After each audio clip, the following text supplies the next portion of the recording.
Hello students, मैं अंजलि पयाल स्वागत करती हूँ आपका आईसीटी वर्चुअल क्लासरूम देहरादून से। कैसे हैं आप सब लोग? उम्मीद करती हूँ आप सब लोग अच्छे होंगे और अपनी लाइफ में बहुत बेहतर कुछ कर रहे होंगे। आज हम बात कर रहे हैं क्लास 11th की केमिस्ट्री की और चैप्टर चल रहा है स्ट्रक्चर ऑफ द एटम, परमाणु की संरचना पर हम लोग बात कर रहे हैं। ठीक है ना? तो लास्ट सेशन में रदरफोर्ड के एटॉमिक मॉडल के बारे में आपने पढ़ा था। आज के सेशन में आगे हम लोग यहाँ पर देखेंगे। लास्ट में आपने इसके दोस्त देखे थे। अब हम लोग बात करते हैं एटॉमिक नंबर और मास नंबर की। एटॉमिक नंबर क्या होता है आपको पता ही है, परमाणु का क्रमांक क्या है। उस परमाणु में उपस्थित जितने भी प्रोटॉन है, प्रोटॉनों की संख्या ही परमाणु का क्रमांक होता है। और जब आप मास नंबर की बात करते हैं, द्रव्यमान संख्या की बात करते हैं या परमाणु का द्रव्यमान है जो उसकी बात करते हैं, तो उसका अर्थ होता है परमाणु के नाभिक में उपस्थित प्रोटॉन प्लस न्यूट्रॉनों की संख्या। बस इतनी सी चीज याद रखनी है आपको। क्या बोला मैंने? परमाणु का क्रमांक बराबर प्रोटॉनों की संख्या। ठीक है? और उदासीन अवस्था में जितने ही प्रोटॉन उतने ही इलेक्ट्रॉन। ठीक है ना? और परमाणु द्रव्यमान या जिसको आप लोग द्रव्यमान संख्या बोल रहे हैं उसके बराबर होता है प्रोटॉनों की संख्या प्लस न्यूट्रॉनों की संख्या। ठीक है? So, the presence of positive charge on the nucleus is due to the protons in the nucleus. The number of protons present in the nucleus is equal to atomic number, जिसको Z से denote किया जाता है। ठीक है ना? उन्होंने क्या बोला? उन्होंने बोला है the presence of positive charge on the nucleus. जितना पॉजिटिव चार्ज नाभिक में उपस्थित है वह क्या है? उसका प्रोटॉनों की संख्या है। और किसी भी परमाणु के नाभिक में उपस्थित प्रोटॉनों की संख्या का अर्थ होता है उस परमाणु का परमाणु क्रमांक, जिसे जेड से हम लोग निरूपित करते हैं। Atomic number Z is equal to number of proton in the nucleus of an atom is equal number of electron in a neutral atom. Okay? उदासीन अवस्था में परमाणु पर जितने इलेक्ट्रॉन होंगे वो उनके प्रोटॉनों की संख्या के बराबर ही होंगे। यानी नाभिक में जितना धनावेश है वही उसका एटॉमिक नंबर है, वही उसके प्रोटॉनों की संख्या है, और उदासीन अवस्था में वही उसके इलेक्ट्रॉनों की संख्या भी होगा। While the positive charge of the nucleus is due to protons, the mass of the nucleus due to protons and neutrons. ठीक है ना? While the positive charge of the nucleus is due to the proton, जबकि जो आपका positive charge किसके कारण है? वो प्रोटॉन के कारण है। लेकिन जब आप मास की बात करते हैं, नाभिक का द्रव्यमान क्या है, तो नाभिक में सारे जो सब एटॉमिक पार्टिकल्स होंगे उनका मास जो होगा, यानी सारों का क्या अर्थ है? हमने सिर्फ प्रोटॉन और न्यूट्रॉन की यहाँ पर बात की थी, तो उन दोनों की जो टोटल संख्या होगी वही उस नाभिक का मास होगा। यानी प्रोटॉन जो पूरा परमाणु है उसका मास होगा। As discuss earlier, protons and neutrons present in the nucleus are collectively known as nucleons. The total number of nucleons is termed as mass number A of the atom.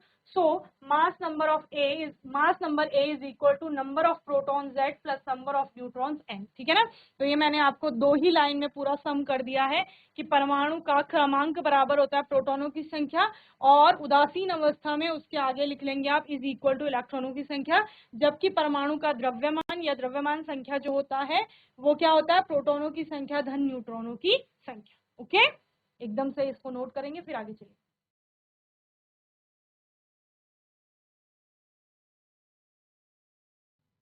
Atomic number and mass number पर हम लोगों ने यहाँ पर बात कर ली है कि क्या होता है। नाउ आइसोबार्स एंड आइसोटोप्स करके आपका आएगा समभारिक और समस्थानिक।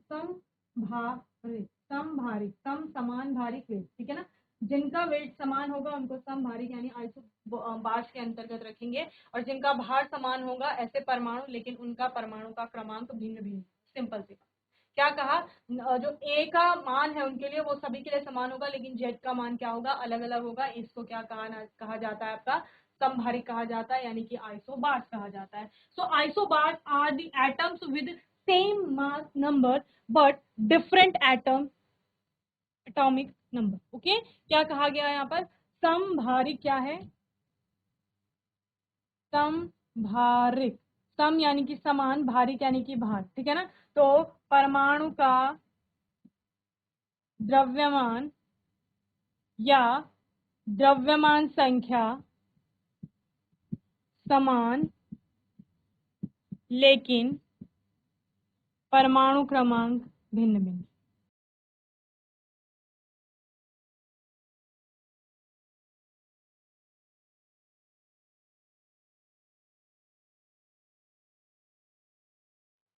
ठीक है, जैसे कोई भी आपका ऐसा परमाणु हो सकता है जिसमें द्रव्यमान संख्या समान हो लेकिन परमाणु का क्रमांक अलग अलग, जैसे 6C14 एंड 7N14।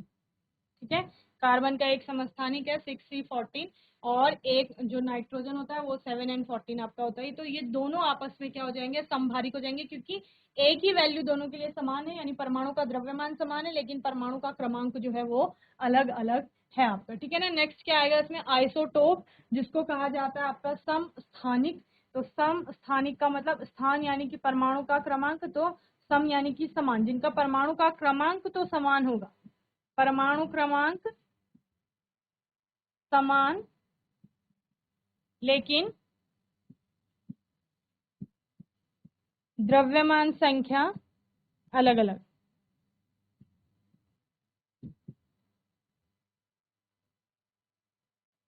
ठीक है, जैसे कार्बन की बात की हमने 6C12, 6C13, 6C14, हम आपने बोला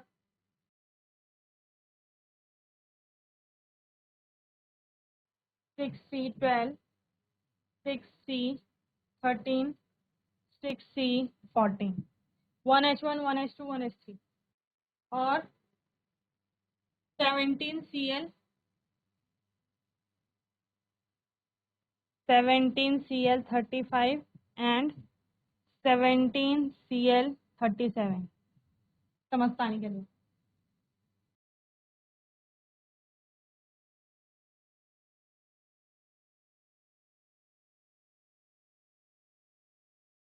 प्रश्न है, एक स्पीशीज में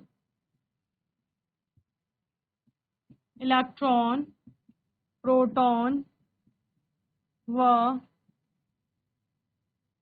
न्यूट्रॉन की संख्या क्रमशः 18, 16 और 16 है, परमाणु का प्रतीक लिखिए। परमाणु या जो भी आपका स्पीशीज है उसका प्रतीक लिखिए, बताइए। चलिए क्या होगा स्पीशीज, हल करो। सॉल्यूशन हल किस प्रकार से करेंगे, देखो कोई भी जो आपका स्पीशीज है उसमें क्या बताया गया है, नंबर ऑफ इलेक्ट्रॉन्स बताए गए हैं। ई निगेटिव से मैं बता रही हूँ वो कितने हैं, 18 है। पी पॉजिटिव, प्रोटॉनों की संख्या 16 है। एन का मान कितना है, 16 है। ठीक है, तो देखो इलेक्ट्रॉन और प्रोटॉन की संख्या समान नहीं है, दैट मीन्स जो भी आपका यहाँ पर सिंबल है, उस सिंबल जो भी आपका यहाँ पर स्पीशीज है उस स्पीशीज में वो न्यूट्रल स्टेट में तो नहीं है, उदासीन अवस्था में नहीं है। क्योंकि उदासीन अवस्था में होता तो इलेक्ट्रॉन और प्रोटॉन दोनों की संख्या क्या होती, समान होती। अभी पढ़ा ना हमने पीछे स्लाइड्स में कि हमारा कोई भी परमाणु अगर उदासीन अवस्था में है तो उसमें इलेक्ट्रॉन और प्रोटॉनों की संख्या समान होनी चाहिए। अब यहाँ पर क्या दिख रहा है आपको, इलेक्ट्रॉनों की संख्या अधिक है और प्रोटॉनों की संख्या क्या है आपका, कम है। तो प्रोटॉनों की संख्या कम है या इलेक्ट्रॉनों की संख्या अधिक है, इलेक्ट्रॉन का मतलब ऋण आवेश, तो जो भी आपका स्पीशीज है वो नेगेटिव चार्ज बियर किए हुए, समझ रहे हैं, उस पर ऋणावेश होगा। कितना ऋणावेश होगा, क्योंकि 2 इलेक्ट्रॉन अधिक है तो 2 ऋणावेश उस पर आपका देखने को मिलेगा। ठीक है ना। पी का मतलब क्या है यहाँ पर, प्रोटॉनों की संख्या, और प्रोटॉनों की संख्या का मतलब क्या है, परमाणु का क्रमांक।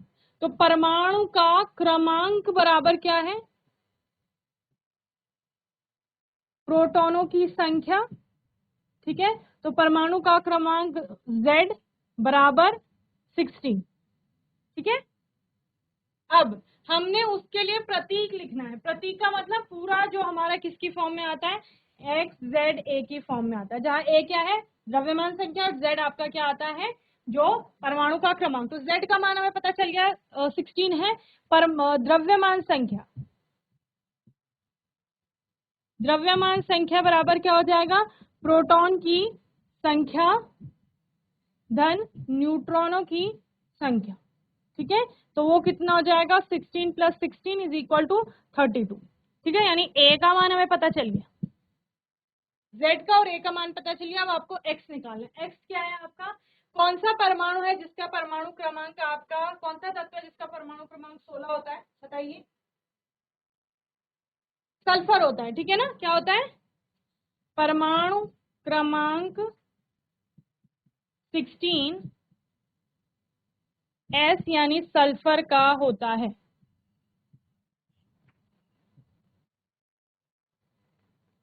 ठीक है, तो क्या हो जाएगा परमाणु, बताओ यहां से। जेड का मतलब परमाणु क्रमांक 16, प्रतीक आ गया एस।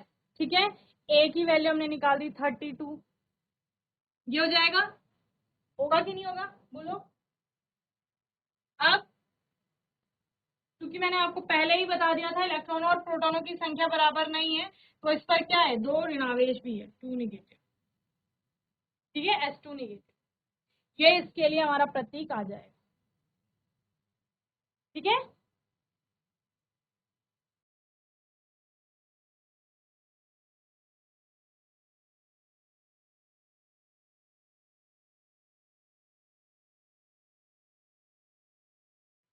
एक क्वेश्चन और है आपकी बुक का, 35 BR 80 में इलेक्ट्रॉन, प्रोटॉन व न्यूट्रॉन की संख्या की गणना कीजिए। कीजिए गणना, कैसे करेंगे बताओ।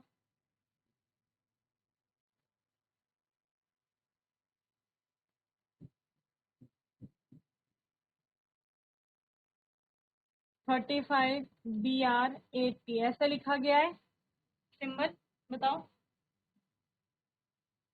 80 क्या है आपका, द्रव्यमान संख्या। ठीक है, 35 क्या है, परमाणु का क्रमांक। ठीक है, परमाणु का क्रमांक बराबर प्रोटॉनों की संख्या। ठीक है, बराबर, क्योंकि इस पर कोई चार्ज नहीं है, दैट मीन्स ये उदासीन अवस्था में है, तो इलेक्ट्रॉनों की संख्या भी यही हो जाएगा। ठीक है, यानी कि ई निगेटिव का मान 35 है और पी पॉजिटिव का मान भी कितना है, 35, यानी कि संख्या। ठीक है ना। अब हमें क्या निकाला है, न्यूट्रॉनों की संख्या निकालना है। तो द्रव्यमान संख्या बराबर क्या होता है आपका, द्रव्यमान संख्या बराबर होता है प्रोटॉनों की संख्या धन न्यूट्रॉनों की संख्या, यही होता है। ठीक है, तो न्यूट्रॉनों की संख्या हमारे पास है नहीं, द्रव्यमान संख्या है हमारे पास 18, तो आपका न्यूट्रॉनों की संख्या का मान कैसे निकालोगे, n = द्रव्यमान संख्या जो कि a है, उसमें से माइनस कर देंगे प्रोटॉनों की संख्या। ठीक है, तो द्रव्यमान संख्या है आपका 80 माइनस 35, ये किसकी वैल्यू आ जाएगी आपकी, n की वैल्यू आ जाएगी। ठीक है ना, कितना आ गया बताओ, 45 आ जाएगा। ठीक है, 45। तो क्या क्या मिल गया आपको, इलेक्ट्रॉनों की संख्या, प्रोटॉनों की संख्या और न्यूट्रॉनों की संख्या 45, ये answer. Difference between isotopes and isobars, समस्थानिक और समभारिक में अंतर। ठीक है ना, समस्थानिक व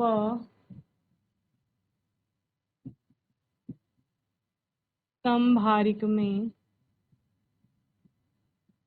अंतर। ओके, लिखो, पहले लिखो आइसोटोप, है ना, यानी समस्थानिक, एक साइड ये लिखो और एक साइड लिखो isobars.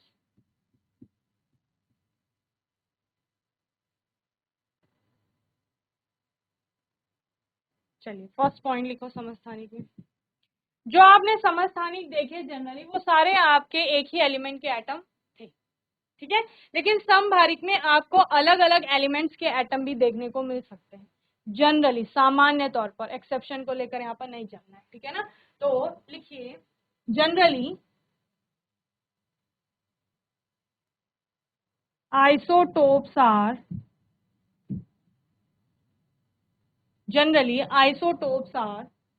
atoms of same element, ठीक है। एक ही तत्व के परमाणु होते हैं, एक ही तत्व के परमाणु होते हैं, ओके। चलिए सेकेंड लिखो, generally isobars are atoms of different elements, ठीक है ना, अलग अलग तत्वों के परमाणु होते हैं, okay.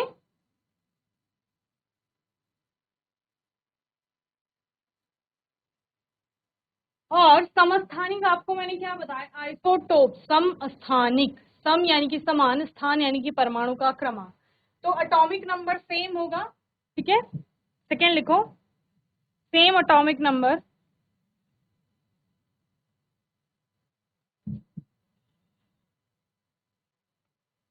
but different mass number,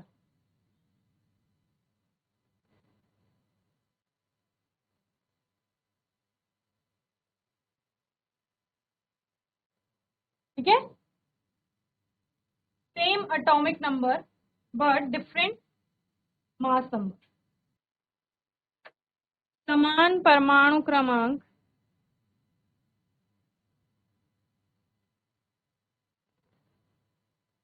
लेकिन भिन्न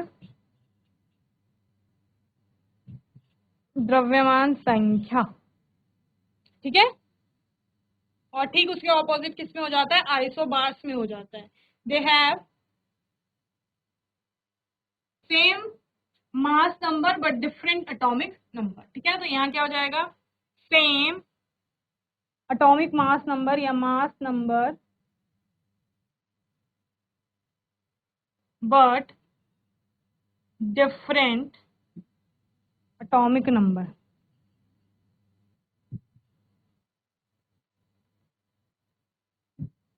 द्रव्यमान संख्या समान लेकिन भिन्न परमाणु क्रमांक। देखो मैं आपको शॉर्ट फॉर्म में दे रही हूँ नोट्स, ठीक है ना, आप इनको बहुत अच्छे से एक अच्छी लैंग्वेज बना के लिख सकते हैं अपनी भाषा में, ओके। चलिए नाउ इस एक लाइन से आपकी बहुत सारी चीजें क्लियर हो जाती हैं। अगर परमाणु का क्रमांक समान है, ठीक है ना, परमाणु का क्रमांक अगर समान है तो यानी प्रोटॉनों की संख्या समान होगी, प्रोटॉनों की संख्या समान होगी तो इसका मतलब इलेक्ट्रॉनों की संख्या समान हो सकती है आइसोटोप, ठीक है। लेकिन आइसोबार्स में इलेक्ट्रॉनों की संख्या समान नहीं होगी, क्योंकि इलेक्ट्रॉनों की बात हम इसलिए कर रहे हैं क्योंकि एलिमेंट या एटम के most of the chemical properties जो हैं या जितनी भी उसकी रासायनिक गुण होते हैं वो किस पर निर्भर करते हैं, इलेक्ट्रॉनों पर आपका निर्भर करते हैं, ठीक है ना। तो इसीलिए हम यहाँ पर क्या बोल रहे हैं कि हम किस पर ध्यान दे रहे हैं, इलेक्ट्रॉनों की संख्या पर ध्यान दे रहे हैं। चलिए तो थर्ड पॉइंट लिखिए, तीसरा लिखिए, same number of electron they have same number of electron, तो यानी इलेक्ट्रॉनों की संख्या समान होती है, ठीक है। नाउ इसमें क्या हो जाएगा, दे हैव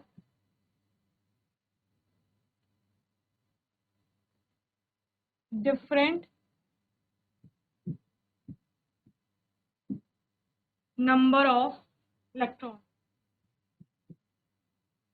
ठीक है, यहाँ इलेक्ट्रॉनों की संख्या क्या हो जाती है, असमान हो जाती है।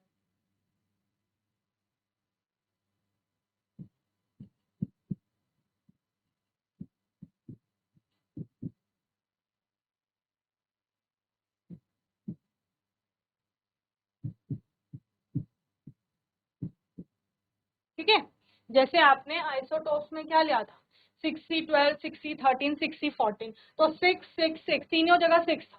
ठीक है, तो परमाणु का क्रमांक तीनों जगह 6 था, उनके इलेक्ट्रॉनों की संख्या 6 थी, प्रोटॉनों की संख्या 6 थी। आइसोबार्स में आपने कार्बन और नाइट्रोजन का एग्जांपल लिया, जहां पर आपने एक 6C 14 और 7N 14 बताया। ठीक है ना, तो उस केस में आपने क्या देखा कि एक में कार्बन में आपका इलेक्ट्रॉनों की संख्या 6 हो रही है, लेकिन नाइट्रोजन में इलेक्ट्रॉनों की संख्या कितनी हो जाती है, 7 हो जाती है। तो आप बोल सकते हैं they have same number of electrons in isotopes and in case of isobars there are different number of electrons. Okay ना, समस्थानिक के केस में परमाणुओं में इलेक्ट्रॉनों की संख्या समान है, लेकिन समभारिक में परमाणुओं में इलेक्ट्रॉनों की संख्या जो है वो समान नहीं है, यानी कि अलग अलग है। ओके, तो जब यहाँ इलेक्ट्रॉनों की संख्या समान है तो most of the chemical properties जो होंगी, यानी रासायनिक गुण जो होंगे परमाणुओं के, वो समान हो जाएंगे समस्थानिक में। यहाँ चूंकि आपका इलेक्ट्रॉनों की संख्या भिन्न भिन्न है, तो जो केमिकल प्रॉपर्टीज हैं यानी रासायनिक गुण है वो अलग अलग हो जाएंगे। तो नेक्स्ट पॉइंट आपका यही है। ओके, लिखिए।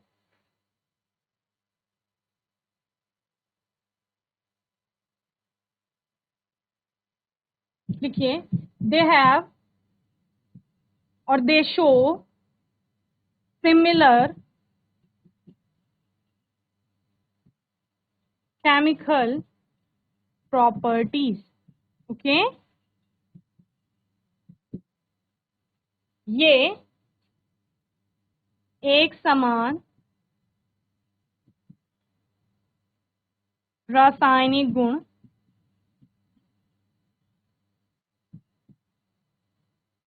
प्रदर्शित करते हैं। ठीक है, एंड इसमें लिखेंगे दे हैव और दे शो डिफरेंट केमिकल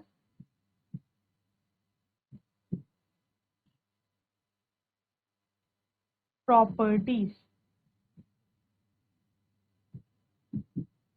ये भिन्न भिन्न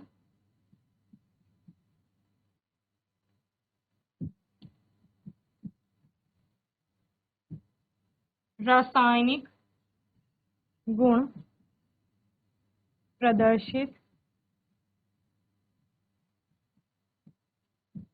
करते हैं। ठीक है, जैसे यहाँ पर आपने दो परमाणुओं को कंपेयर कर लो, 6C12 और 6C14 को कंपेयर कर लो, दोनों समस्थानिक है। क्यों समस्थानिक है, परमाणु का क्रमांक समान है। यहाँ पर मैंने आपको क्या बताया था, 6C14 और 7N 14। ठीक है, ये दोनों समभारिक हैं आपका।